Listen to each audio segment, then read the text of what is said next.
साथियों नमस्कार। आप देख रहे हैं गाजीपुर क्राइम तक।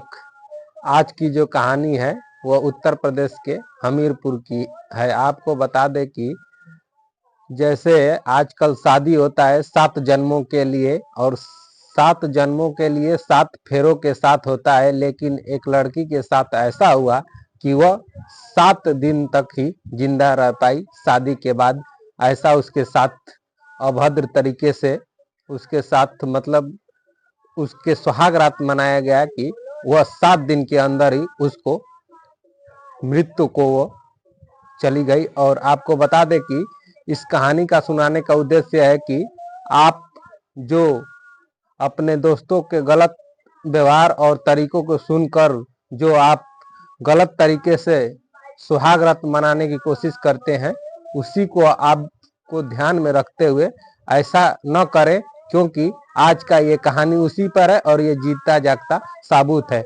आपको बता दें कि यह कहानी शुरू होती है हमीरपुर के जिला जालौन और उरई एक क्षेत्र पड़ता है। वहीं पर विजय ओमवीर का बारात जाता है और वहां एक आरती ओमवीर लड़की रहती है।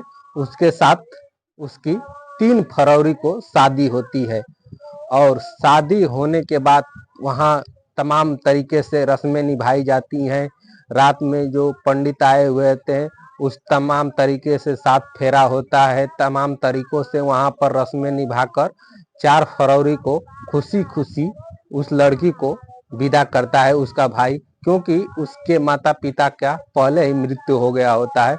और कुछ रोने का विलाप भी होता है, कुछ खुशी भी होती है भाई को कि उसकी बहन की शादी हो गई है। उसकी बहन की उम्र लगभग 35 वर्ष होती है और कहीं ना कहीं उसके जिसके पति के साथ शादी हुई रहती है वह एक सॉफ्टवेयर इंजीनियर होता है, जो कि आज के पढ़े लिखे बच्चों में ऐसी प्रक्रिया नहीं होना चाहिए, लेकिन जब एक सॉफ्टवेयर इंजीनियर ऐसा कर सकता है तो अनपढ़ों भी ऐसा कार्य कर सकते हैं।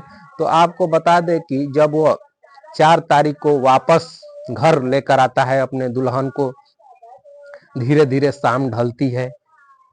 सबको प्रक्रिया मालूम है कि जब विदाई होने के बाद घर आती है दुल्हन तो उसके साथ सुहाग रात मनाई जाती है। सुहाग रात की तैयारी करता है। कहीं ओमवीर को कहीं ना विजय ओमवीर को कहीं डर रहता है कि उसकी उम्र भी 35 वर्ष हो गई होती है। उसको कहीं लगता है कि हमें कहीं कमी ना हो जाए उसके साथ सुहाग रात मनाने में, इसलिए वह अपने कुछ मनचलो दोस्तों के साथ बैठकर शाम को इस बात को बताता है और उन्होंने ऐसा उसको उपाय बताते हैं कि वह शक्तिवर्धक गोलियां खाकर अपने पत्नी के साथ सुहाग रात मनाने के लिए जाता है।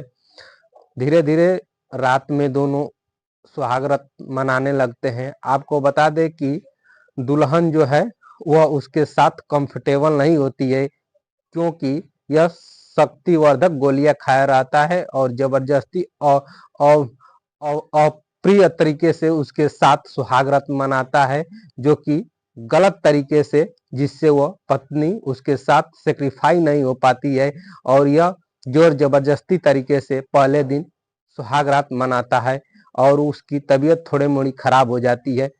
दूसरे दिन, क्योंकि वो पहले दिन ससुराल आई है और इस बात को किसी को लेकर नहीं कहती है, क्योंकि वो सोचती है कि पहला दिन है, कोई भी जानता है कि पहली सुहाग रात सबके साथ ऐसा होता है, इसीलिए वो किसी को बात को बताती नहीं है कि उसके साथ किस प्रकार से वो अप्रिय तरीके से वो उसके साथ सुहाग रात मनाई है तो मनाया है। लेकिन जब दूसरा दिन भी वो आता है और शक्तिवर्धक गोलियां खाकर उसी तरीके से उसके साथ अप्रिय तरीके से वह सुहाग रात मनाने की कोशिश करता है, वह विरोध भी जताती है, लेकिन उस दूसरे दिन वो मार पीट देता है। उसके बाद भी वह अपने जो इच्छा है वो इंजीनियर सॉफ्टवेयर जो विजय ओमवीर है वो अपना पूरा कर लेता है, लेकिन तबीयत खराब हो जाती है।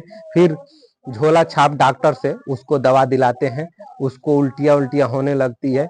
उसके बाद वो दवा लेती है, आराम हो जाता है। फिर तीसरे दिन वही प्रक्रिया होती है, उसके साथ वो शक्तिवर्धक गोलियां खाकर उसके साथ वैसे ही कृत्य करता है। अप्राकृतिक द्वारा कृत्य उसके साथ सुहागरात मनाने की कोशिश करता है, लेकिन उस दिन उसको ज्यादा तबीयत खराब हो जाती है। तब वो अपने जेठानी से इस बात को बताती है कि हमारे साथ ऐसा ऐसा हो रहा है और हमारी तबीयत बहुत खराब हो रही है। ऐसे फिर झोला छाप डॉक्टर को बुलाते हैं, वह डॉक्टर दवा देता है लेकिन उसकी हालत सुधार नहीं आती है। तब फोन करती है जेठानी इसके भाई को कि ऐसे ऐसे तुम्हारी बहन की हालत है और आओ इसे कहीं अच्छे डॉक्टर को ले जाकर दिखाओ।